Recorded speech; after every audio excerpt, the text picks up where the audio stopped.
Hello guys, नमस्कार। स्वागत करता हूं मैं अपने यूट्यूब चैनल टीम वैकेंसी गुरु पर। तो दोस्तों, जैसा कि आप सभी को पता होगा, हम लोग यहां पर बीटीएससी एएनएम 10,700 का तैयारी करते हुए आ रहे हैं और उसी क्रम में आज हम लोग पढ़ने वाले हैं सेट नंबर 4। अगर आपने अभी तक सेट नंबर 3 और 2 नहीं देखा है तो आप लोग वो भी देख लीजिएगा। सभी का प्लेलिस्ट तैयार हो चुका है, तो प्लेलिस्ट में जाकर के शुरुआत से सभी वीडियोस देखते आइएगा, जिससे कि आपको सभी चीजें यहाँ पर कॉन्सेप्ट समझ में आएगा।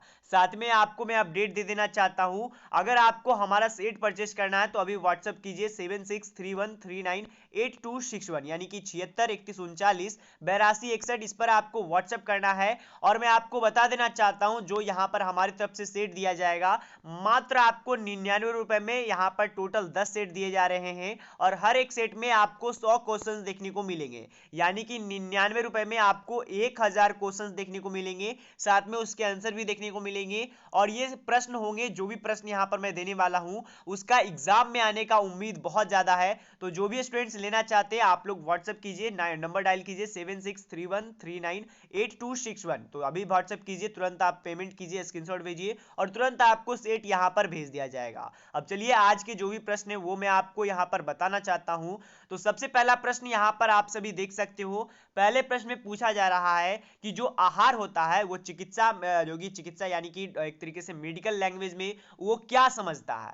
तो यहां पर जो पहला ऑप्शन दिया गया है, ऐसा आहार जिसमें कि शारीरिक और जो कि आवश्यकता अनुसार सभी पौष्टिक पदार्थ उपयुक्त होते हैं और अनुपात में है। तो यहां पर इसका ए ऑप्शन दिया गया है। बी ऑप्शन भी आप पढ़ सकते हो, सी और डी। तो यहां पर जो इसका राइट आंसर होगा दोस्तों, तो इसका राइट आंसर डी होगा। तो यहां पर आप पढ़ भी सकते हो, आहार चिकित्सा का अर्थ होता है, एक डिफिनेशन भी है। तो ये डिफिनेशन आप याद रखिएगा कि रोगी के आहार में कुछ ऐसे जो कि आप कह सकते हो रूपना कार मतलब कि करना, जिसको कि बीमारी के उपचार में सहायता हो, उसी को यहाँ पर आहार चिकित्सा का अर्थ होता है। तो ये बात आपको समझ में रखना है। बहुत सारी बीमारियां होती हैं, तो उसे बचाने के लिए जो कि आहार उसके लिए महत्व होता है दोस्तों। और जो पदार्थ यहाँ पर पोषण के लिए यहाँ पर दिया जाता है उसे पोषक तत्व कहलाते हैं। और भी कुछ इंपॉर्टेंट पॉइंट्स बनते हैं जो कि यहाँ पर आप लोग देख सकते हो, जैसे कि यहाँ पर मनुष्य के पोषक तत्वों के द्वारा क्या क्या चीजें होते हैं। तो शरीर में ऊर्जा प्राप्त होती है,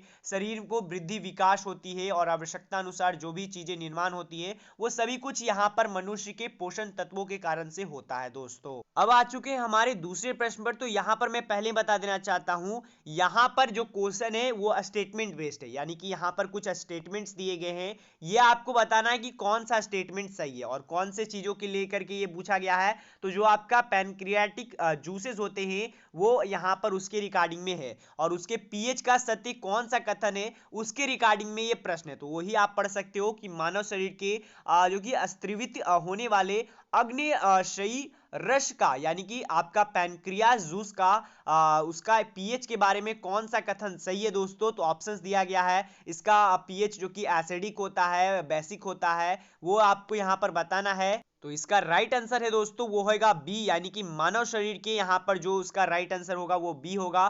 तो यहाँ पर आप एक तरीके से समझ सकते हो कि यहाँ पर बेसिक होगा। और इसी से संबंधित कुछ यहाँ पर बातें बताया गया जो आप पढ़ सकते हो, जो कि आपके एग्जाम के नजरिए से और आपके ज्ञान के नजरिए से भी बहुत ही इंपॉर्टेंट है। जो भी यहाँ पर पॉइंट्स है वो आप एक बार वीडियो को पॉज करके पढ़ लीजिएगा, या फिर दोस्तों यहाँ पर मैं ये सभी कुछ टेलीग्राम पर भी सेंड कर देता हूँ, तो टेलीग्राम पर भी जुड़ जाइएगा, आपको लिंक डिस्क्रिप्शन बॉक्स में मिल जाएगा दोस्तों। अब हम लोग आ चुके हैं तीसरे नंबर क्वेश्चन के ऊपर। तो तीसरे नंबर क्वेश्चन के ऊपर में पूछा जा रहा है कि अग्र पीयूष ग्रंथि, यानी कि पिट्यूटरी ग्लैंड इंग्लिश में से बताया जाता है। तो यहाँ पर जो पिट्यूटरी ग्लैंड होता है, यानी कि पीयूष ग्रंथियां होती है द्वारा जो कि यहाँ पर जो भी स्त्रीवित होते हैं वो FSH, यानी कि उसका कार्य क्या होता है। आपको पता होगा पिट्यूटरी ग्लैंड है जो कि यहाँ पर एक उत्पन्न करती है, यानी कि FSH, इसका कार्य क्या है तो इसको आपको बताना है दोस्तों। तो इसका आंसर जो कि होगा डी होगा, यानी कि जो FSH है उसका कार्य पिट्यूटरी ग्लैंड यानी कि पीयूष ग्रंथियां में होता है, कि जो भी मादा होती हैं उनके ओवरियल जो कि पुटिकाएं यानी कि कोशिकाएं होती हैं, उनको लेकर के ये चीजें होती हैं और उसी के रिगार्डिंग में ये FSH होता है। और उसके रिगार्डिंग में और भी कुछ इंपॉर्टेंट बातें जो यहाँ पर आप लोग पढ़ सकते हो। साथ ही में हम लोग आ चुके हैं चौथे नंबर प्रश्न पे। मैं पहले ही कर देना चाहता हूं, चौथा नंबर प्रश्न बहुत ही इंपॉर्टेंट है। हार्मोन्स होता है, मतलब कि यहाँ पर ऑप्शंस दिया गया, अब क्या होता है वो आपको बताना है। यहाँ पर कई सारे ऑप्शंस दिए गए हैं, जैसे कि अमीनो एसिड भी आपने सुना होगा।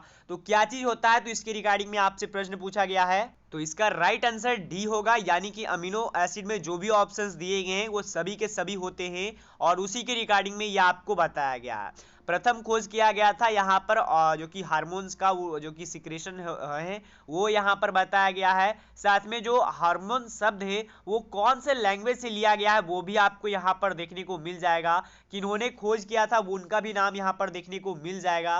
विलियम ए बी जो कि बेल्सी यहाँ पर नाम से साइंटिस्ट थे जिन्होंने किया है। बाकी जो भी यहाँ पर इंपॉर्टेंट बातें बनती है वो यहाँ पर आप लोग पढ़ सकते हो। अब आ चुके हैं हमारे पांचवें नंबर प्रश्न पे। तो पांचवें नंबर प्रश्न में पूछा जा रहा है कि निम्न वाक्य, यानी कि जो यहाँ पर बातें बताया गया है, स्टेटमेंट दिया गया है, उनमें से यहाँ पर कौन से शरीर क्रिया विज्ञान संबंधित रोगों के बारे में यहाँ पर सही वाक्य है। आपको चूज करना है दोस्तों कि यहाँ पर कौन सा जो वाक्य है वो शरीर क्रिया विज्ञान, यानी कि जो आपका शरीर क्रिया है, जो आप शरीर से काम करते हो, उसके विज्ञान के संबंधित के रोगों के बारे में है। तो इसका राइट आंसर बी होगा, यानी कि शरीर की यहाँ पर सामान्य फिजियोलॉजी के में परिवर्तन आने का कारण होता है। और भी कुछ यहाँ पर बातें बताया गया है जो आप यहाँ पर पढ़ लीजिएगा, तो ये आप लोग के लिए इंपॉर्टेंट होंगे। जैसे कि रोगों को दो भाग में बांटा जाता है, एक जन्मजात रोग होता है जिसे कि जन्म से ही होता है, और एक उपजत होते हैं जो कि यहाँ पर जन्म लेने के बाद होता है। तो वो भी यहाँ पर बातें बताया गया जो आप पढ़ सकते हो। अब हम लोग आ चुके हैं छठवें नंबर प्रश्न पर। तो छठे नंबर प्रश्न में पूछा जा रहा है कि यहाँ पर बर्फ और जो कि लवण होते हैं उनके मिश्रण का ताप होता है, मतलब कि इसका में ऑप्शंस दिया गया है 0 डिग्री, 0 डिग्री से कम, या फिर 0 केल्विन, यानी के यानी कि केल्विन समझिएगा, और 0 डिग्री के बराबर। इनमें से कौन सा वो टेम्परेचर होता है जिसमें कि बर्फ और जो लवण होते हैं उनके मिश्रण का ताप होता है। तो इसका जो राइट आंसर होगा दोस्तों, तो इसका राइट आंसर ए होगा, बर्फ और जो कि लवण होते हैं उसके मिश्रण का ताप 0 डिग्री से कम होता है। बर्फ के जो कि अशुद्ध मिलने के कारण से यहाँ पर नक घंट जाता है, जो यहाँ पर बातें बताया गया जो आप पढ़ लीजिएगा दोस्तों। अब हम लोग आ चुके हैं सातवें नंबर प्रश्न पे। तो सातवें नंबर प्रश्न में पूछा जा रहा है कि निम्न में से कौन सा भोजन है वो प्रमुख, जो कि एक समूह का बात किया गया है, वह समूह है जिसका लगातार सेवन करने से बीमारियां होती है। तो ये आप कह सकते हो क्वेश्चन बहुत ही आसान है। अगर आपको इसका आंसर पता है तो नीचे कमेंट सेक्शन में जरूर जरूर इसका आंसर जरूर दीजिएगा। पहला ऑप्शन दिया गया है समोसा, मलाई, पेड़ा और पूरी। दूसरा ऑप्शन दिया गया है रोटी, दाल, सब्जी, फल और वसा। और तीसरा ऑप्शन दिया गया है अनाज, साबुन, दालें, फल और दूध। और लास्ट आंसर दिया जो कि ऑप्शन दिया गया है चावल, दाल, सब्जी और फल।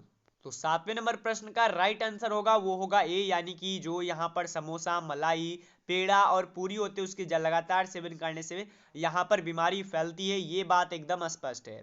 अब इसके क्या कारण है जिसके कारण से ये फैलता है तो वो भी बताया गया है। जैसे कि शरीर में यहाँ पर वसा दो प्रकार की होती हैं, जिसमें कि हाई डेंसिटी लिपिड होते हैं और लो डेंसिटी लिपिड होते हैं। ये एक अच्छा वसा होती है, और जो लो डेंसिटी होते हैं वो शरीर के लिए हानिकारक वसा होती है।